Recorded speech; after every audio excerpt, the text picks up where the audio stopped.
네. 인사드리겠습니다. 저는 수학을 국악학원에서 수학을 가르치는 신재훈입니다. 반갑습니다. 네. 이제 이른 아침부터 이제 설명회 하게 되었는데 제가 오늘 이제 드리게 될 말씀은 이제 몇 가지 요약해서 좀 목차를 좀 이따 보여드리기로 하고요. 일단은 제가 어떤 강사인지 잠깐 설명드리도록 하겠습니다.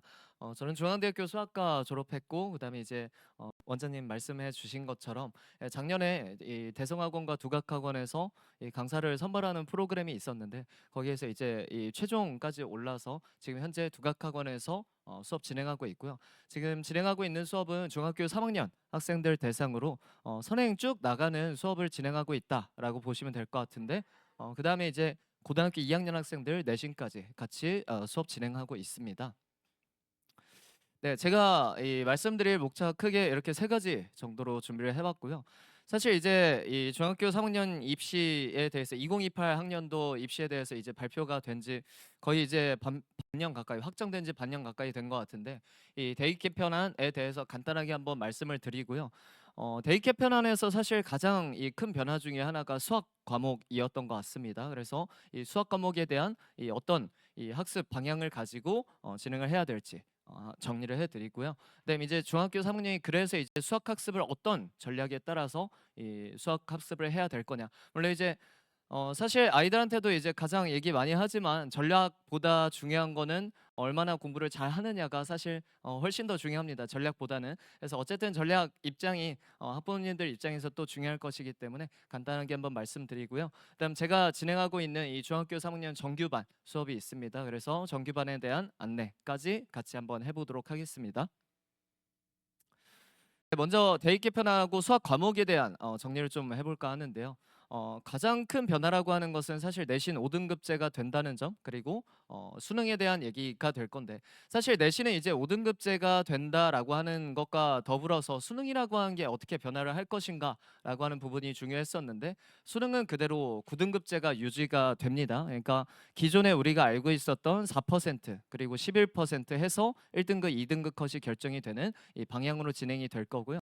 그러다 보니까 어머님들 지금 딱 이 5등급제와 9등급제 보시면 아시겠지만 내신이 훨씬 더 좀 이렇게 듬성듬성 구분을 한다라고 보시면 될 것 같고 수능이 아무래도 조금 더 촘촘하게 구분을 한다라고 보시면 될 것 같아요. 그러니까 대학교 입장에서 생각을 해보면 사실 9등급제가 훨씬 더 이제 아이들의 이 상황 판단을 하는 데 있어서 대학교 입장에서 훨씬 더 유리할 거고 5등급제는 아무래도 10%가 이제 1등급까지가 될 거기 때문에 이 내신에 있어서 변별력을 아주 크게 주기가 사실 쉽지가 않습니다. 그래서 지금 이 발표가 된 것은 사실 어머님들 구분하셔야 되는 것이 대입 개편안이 이 발표가 된 거지.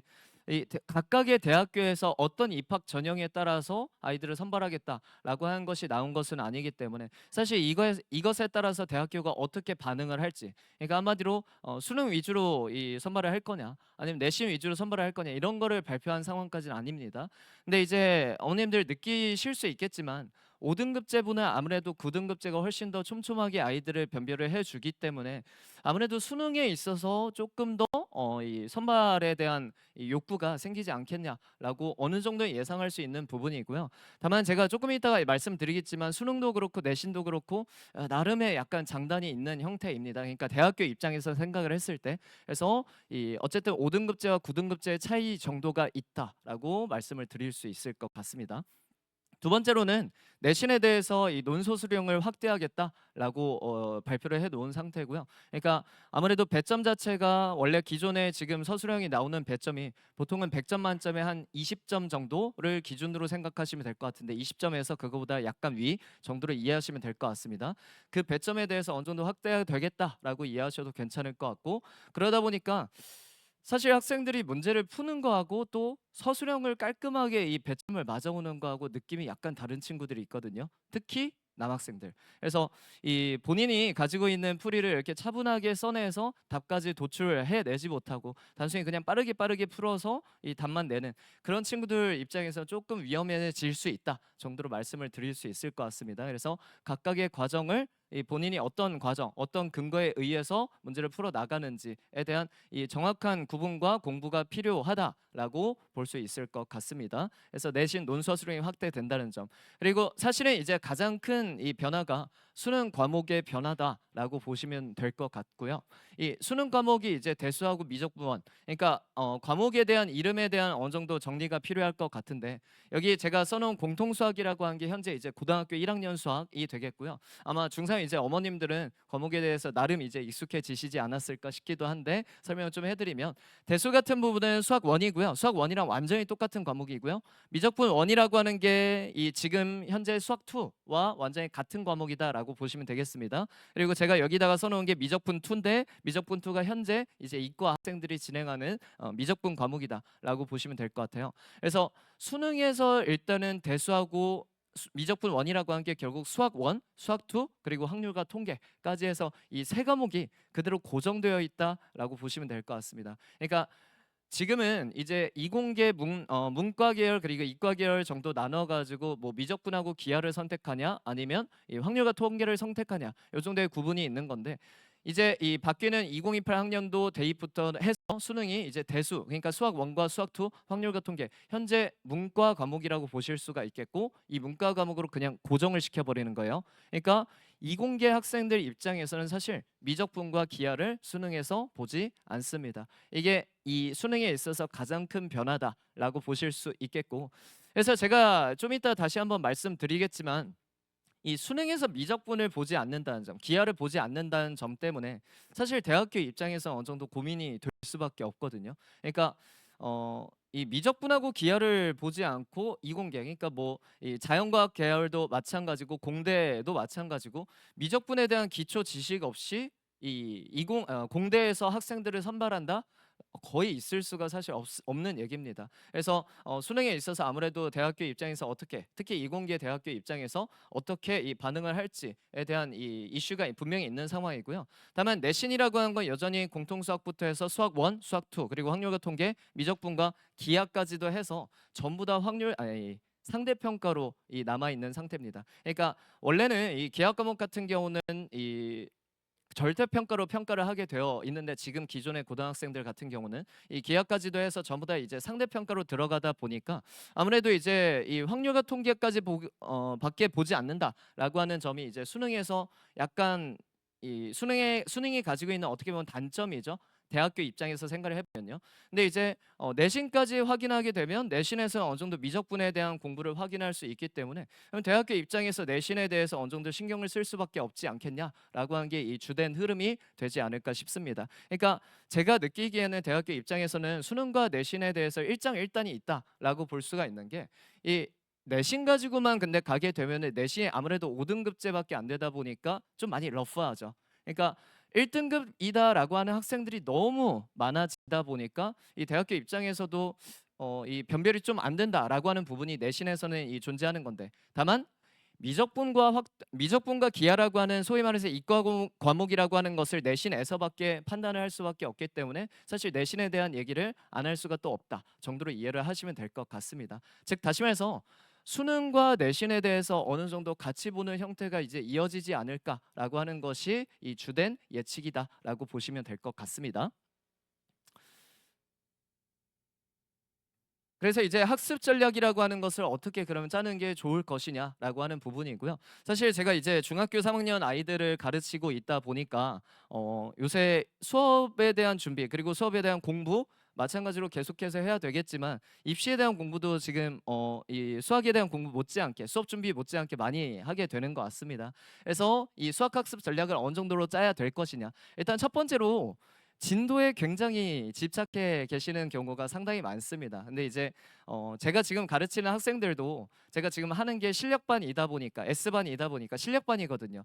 그러니까 지금 수학 1 과정을 진행하고 있는데, 제가 이제 시작하기 전에 아이들의 어느 정도 학습 정도를 파악하기 위해서 물론 이과 테스트를 보고 제가 확인하긴 하지만, 수학 1을 얼마나 공부하고 나서 지금 이 반에 들어왔냐라고 물어봤더니, 보통 한 50%, 40%에서 50% 정도 학생들은 수학 1을 3번 정도는 공부했다, 3번 이상 공부했다라고 얘기를 하고요.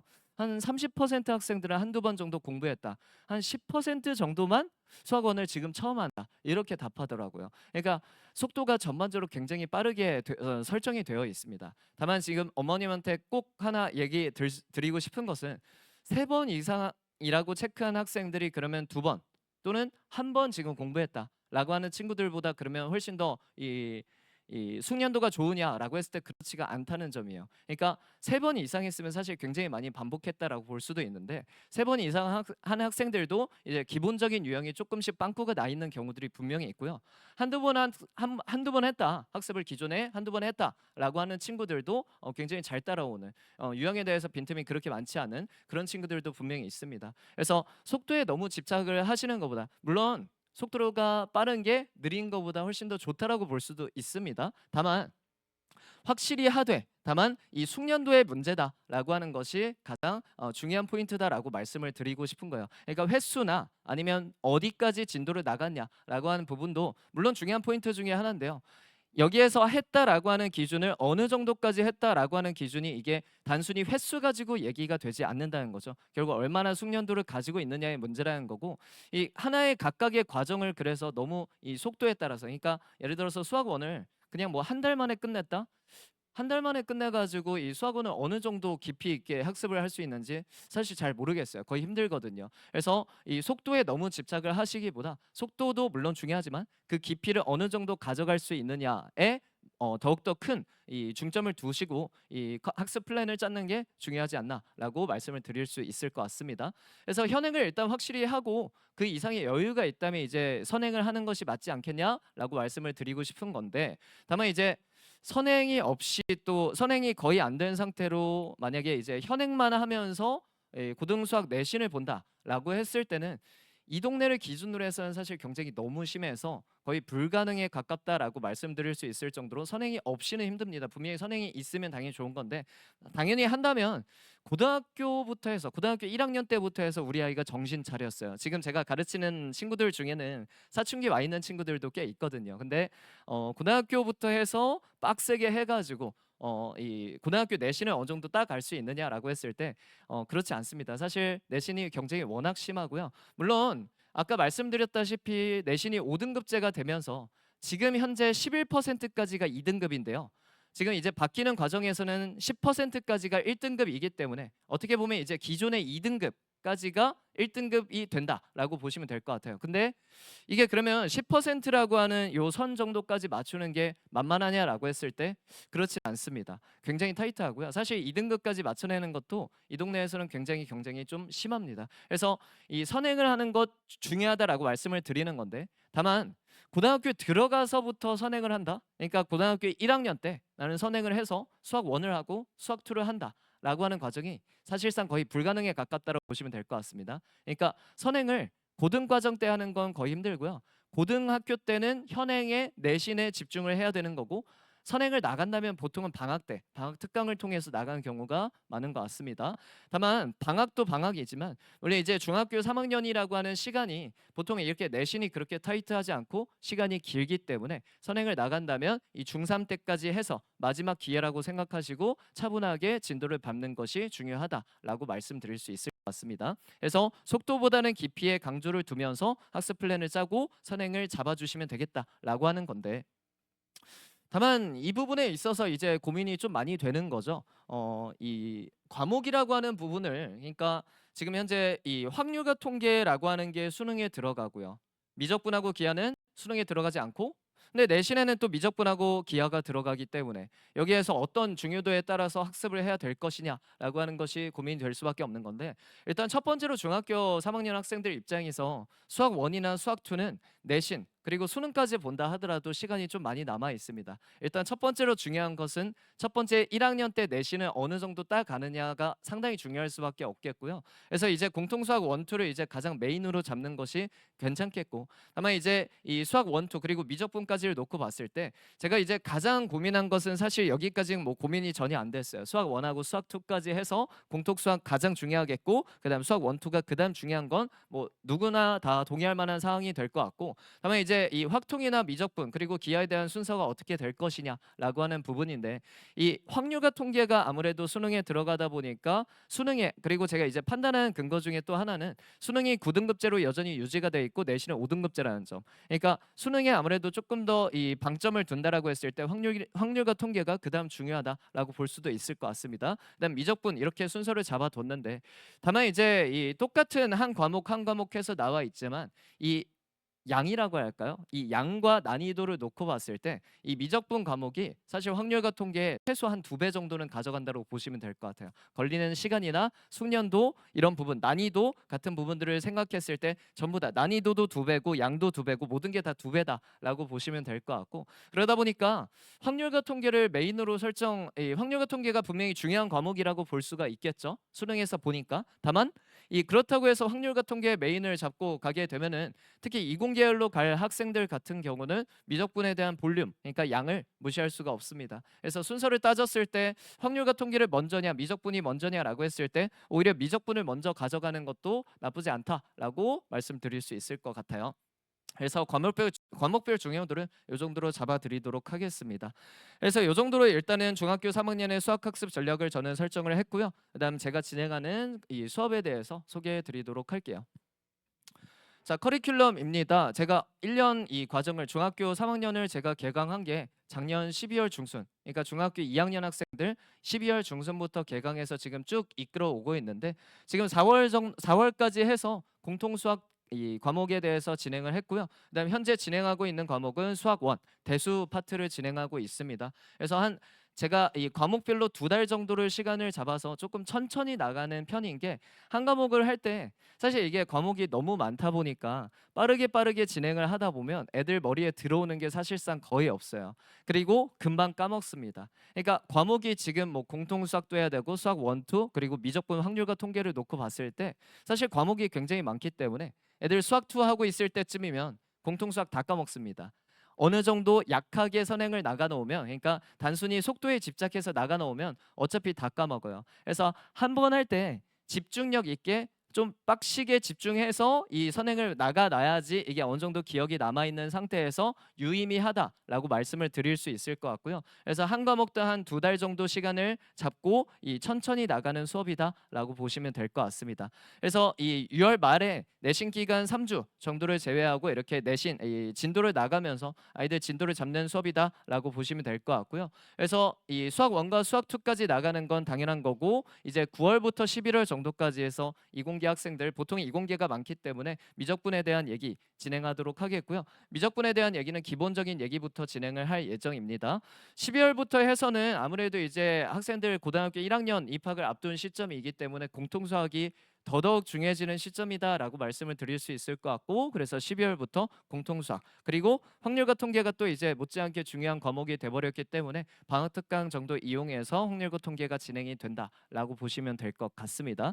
이 확률과 통계라고 하는 과목이 사실 이제 그렇게 부담스럽진 않거든요. 다만 이 수능에 대한 얘기를 잠깐 제가 다시 한번 해드리면, 수학 1하고 수학 2 그리고 확률과 통계 이 세 과목 가지고 이 수능을 응시한다라고 했을 때, 그러면 수학 1, 2 가지고 어려운 문제가 나오고 확통이 좀 쉽게 출제가 될 거냐? 아무래도 문과 과목이 현재 문과 과목이다 보니까. 근데 제가 이제 나이가 어떻게 보이실지 모르겠는데, 제가 이제 생각보다 옛날 이 수능을 응시했기 때문에 제가 수능 가형을 응시할 때는 사실 확률과 통계와 기하 그리고 미적분을 다 응시를 했습니다. 수2 빼고 수원, 확률과 통계, 미적분, 기하 이걸 이렇게 시험을 다 봤는데, 그때 당시에 그런 미적분이 무조건 킬러 문제가 나오고 확률과 통계가 쉽게 나왔냐? 오히려 반대에 가깝다라고 말씀드릴 수 있을 것 같거든요. 그러니까 확률과 통계가 오히려 굉장히 어렵게 나왔습니다. 지금 평가원이 확률과 통계에 힘을 안 쓰고 있는 것뿐이지 힘을 쓰려면 얼마든지 쓸 수 있는 과목이고요. 그래서 확률과 통계가 볼륨이 양이 그렇게 부담스럽지 않고 금방 마무리할 수 있긴 하지만 그 깊이 그 정도 가지고 했을 때 얼마든지 킬러 문제까지 나올 수 있을 정도로 깊이가 있는 과목이다라고 보실 수도 있을 것 같아요. 다만 미적분이 아무래도 양이 많다 보니까 미적분의 과정을 먼저 정규 과정으로 넣어놓은 커리큘럼이 되겠습니다.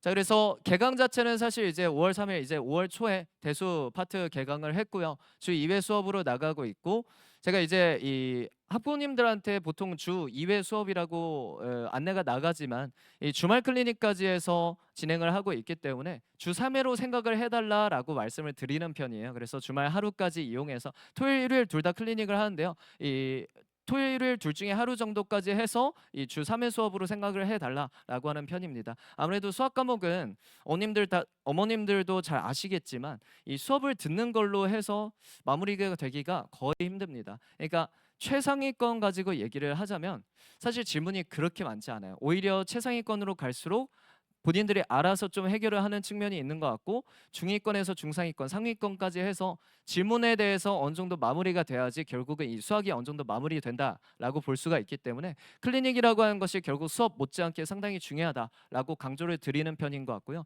그래서 주말 하루까지 해서 주 3회 수업 정도로 이해를 하시면 가장 좋을 것 같습니다.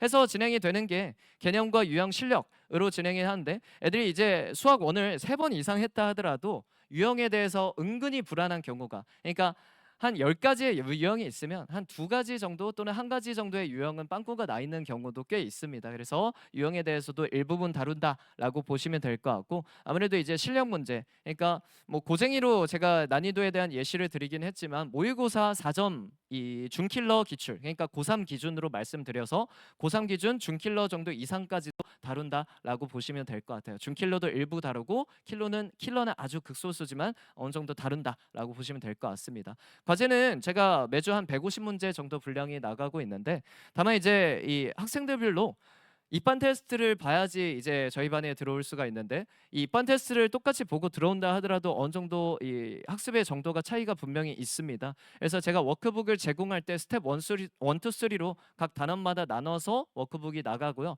그래서 학생마다 어느 정도의 이 차등을 줍니다. 그러니까 학생별로 너는 스텝 1까지만 풀어라, 아니면 너는 스텝 1, 2까지 해라, 아니면 너는 스텝 2, 3 가지고 해라, 스텝 1은 넘어가고, 이런 식으로 학생들한테 어느 정도 부담을 이 경감을 시키면서 이 구분을 시켜서 차등을 시켜서 나간다라고 보시면 될 것 같아요. 그래서 150문제는 150문제지만 다 똑같은 숙제로 나가지는 않을 거고요. 만약에 유형이 좀 부족한 친구들이다 하면 이 센 정도 난이도라고 볼 수 있는 스텝 1 위주로 해서 나간다라고 보시면 될 것 같고, 각각의 학생들의 난이도에 맞게 스텝 2 그리고 스텝 3 혹은 그 이상까지 해서 수준별로 이 자료를 제공하고 있다라고 보시면 될 것 같습니다.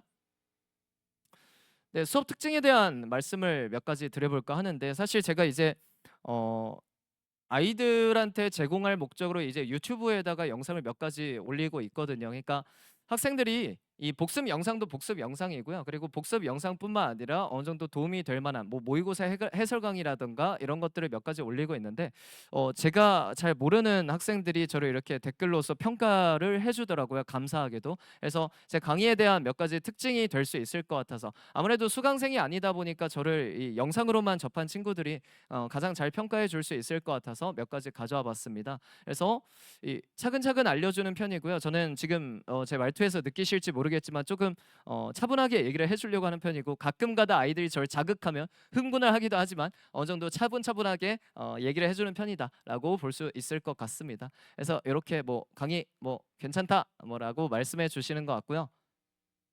어, 강의 잘 가르친다라고 말씀해 주신 것 같습니다. 그러니까 사실 이 처음에 말씀드렸지만 제가 이제 들어온 과정 자체가 이 두각항공과 대성학원에서 진행하는 이 강사 선발 프로그램을 통해서 이 최종까지 상당히 강한 경쟁률을 뚫고 들어왔기 때문에 강의에 대해서 일단 기본적으로 자신이 있는 강사다라고 말씀드릴 수 있을 것 같고요.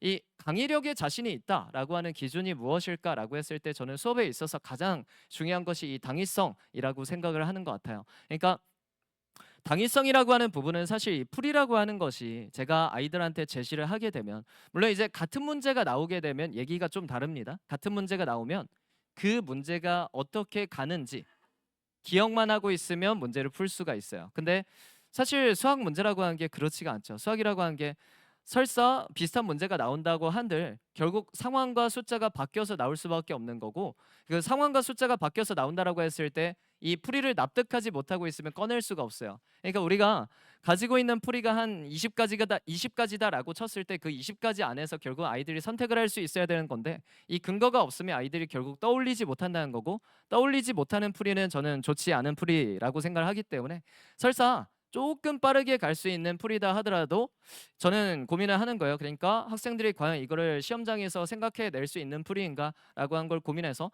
제가 연습을 시켜서 만약에 이 숙련을 할 수 있는 영역에 있다라고 하는 풀이면 연습을 시켜서 이 할 수 있게끔 만드는 거고요. 만약에 학생들이 아무리 연습해도 이거는 좀 많이 어렵겠다, 떠올리기는 어렵겠다라고 생각이 들면 과감하게 쳐버립니다. 그래서 결국은 당위성이 가장 중요하다라고 생각하는 거고, 그 당위성이라고 한 건 다시 구체적으로 말씀드리면 언제, 그리고 어떻게, 왜 이렇게 풀고 있는지에 대한 납득이 되지 않는다면 학생들은 결국 시험장에서 떠올리지 못합니다, 그 풀이를. 그래서 제가 사실 수업에 대해서 이 문제를 설명할 때는 이 문제에 대한 결론을 쫙 내비쳐 주지 않습니다. 사실 저도 이제 수업 준비를 하면서 또는 문제를 풀면서 이 쉬운 문제들은 이 기계처럼 되거든요. 문제를 뭐 워낙 많이 풀다 보니까 기계처럼 되는 거지만, 저도 이제 수능에서 킬러 문제, 수능에서 준킬러 이상 정도 되는 문제 되면 고민을 합니다. 그리고 고민해서 이 나름의 시행착오를 겪을 수도 있어요. 첫 번째 풀이가 있는데 이게 막혔으니까 두 번째로 가야겠다, 이런 나름의 과정을 거치는데, 그 과정이라고 하는 것을 학생들한테 전부 다 읊어주는 편이에요. 그러니까 설사 저도 이제 사람이니까 실수를 하거든요. 근데 실수를 했다 하더라도 그 실수에 대한 지점, 그러니까 제가 실수를 했다는 건 사실 학생들도 실수를 할 만한 포인트가 분명히 있다라는 것이기 때문에 그런 것들도 가감없이 전부 다 보여줍니다. 결국 제가 하는 이 생각, 이 문제를 보고 반응하는 지점, 생각하는 지점들을 전부 다 읊어주는 거고요. 결국은 제 생각을 학생들이 이 받아들여서 결국 체화할 수 있게끔, 그러니까 결국 시험장에서 떠올릴 수 있게끔 이 유도를 하기 위해서 반응에 대한 요소, 언제 이렇게 풀지, 어떻게 이렇게 풀지, 왜 이렇게 푸는지에 대한 고민을 전부 다 읊어주는 수업이다라고 보시면 될 것 같습니다. 개념을 기반하는 이 일관된 문제풀이, 그러니까 제가 가장 강조하는 것 중에 하나가 또 이제 일관성이라고 보시면 될 것 같고요. 학생들 입장에서 이럴 때 이렇고 저럴 때 저렇고 자꾸 왔다 갔다 튀어버리면 사실 많이 혼란스러울 수밖에 없습니다. 그래서 비슷한 얘기들을 결국 하나의 개념을 가지고 모든 문제를 뚫어내는 것을 선호하는 편이고, 그래서 각각의 개념에 따라서 각각의 문제를 뚫어내는 이러한 연습을 진행한다라고 보시면 될 것 같습니다. 사실 어머님들도 지금 이제 저의 이 말을 듣고 있지만 말은 금방금방 날아가는 편입니다. 그래서 결국은 제가 이제 학생들한테 가장 강조하는 것이, 말 가지고 진행을 하긴 하지만, 수업을 진행하긴 하지만 집에 가서 교재 한번 쭉 차분하게 읽어보면서 복습을 하라고 하는 편인데, 결국 말은 날아가고요, 글자는 남습니다. 근데 이제 학생들 입장에서 필기를 막 하게 되면 사실 남학생들이 좀 많이 문제예요. 필기가 눈을 뜨고 쳐다보기 힘들 정도로 필기가 되는 학생들이 참 많기 때문에 교재에다가 모든 개념을 전부 다 서술해 놨습니다. 그래서 이 개념을 교재에다 전부 다 서술해 놨다는 것은 결국 학생들이 필기 없이도 집에 가서 차분하게 쭉 읽어가면서 리마인드를 할 수 있는, 복습을 할 수 있는 이 개념을 가지고 이 교재를 구성해 두었다라고 보시면 될 것 같습니다. 자, 그래서 관리에 대한 부분이 또 이제 중요한 포인트 중에 하나가 될 것 같고요. 제 관리의 가장 큰 특징은 클리닉 시간에 될 것 같아요. 충분하게 넉넉하게 클리닉 시간을 구성해 두었고, 제가 모든 클리닉은 웬만하면 제가 다 들어가려고 거의 이 시간표, 스케줄을 짜고 있습니다. 그래서 매일 수업 전, 그리고 수업 후, 그리고 주말 오후까지 해서 클리닉을 좀 넉넉하게 짜놓은 편이고, 학생들이 충분히 저한테 질문을 다 받아갈 수 있게끔 구성을 해 두었고요. 그래서 이 제가 진행하는 클리닉이 이제 제가 이 가지고 있는 관리 시스템의 가장 큰 특징이라고 보실 수 있겠고, 뭐 공통수학 원투에 대해서 애들이 다뤄주질 않으면 전부 다 까먹습니다. 그래서 누적으로 해서 테스트와 이 숙제가 나가고 있다라고 보시면 될 것 같아요. 나머지 뭐 복습 영상이나 아니면 질문했을 때 전부 다 이 카톡으로 질문 답변 받을 수 있다라고 하는 부분들은 기본적인 얘기들이 될 것 같습니다.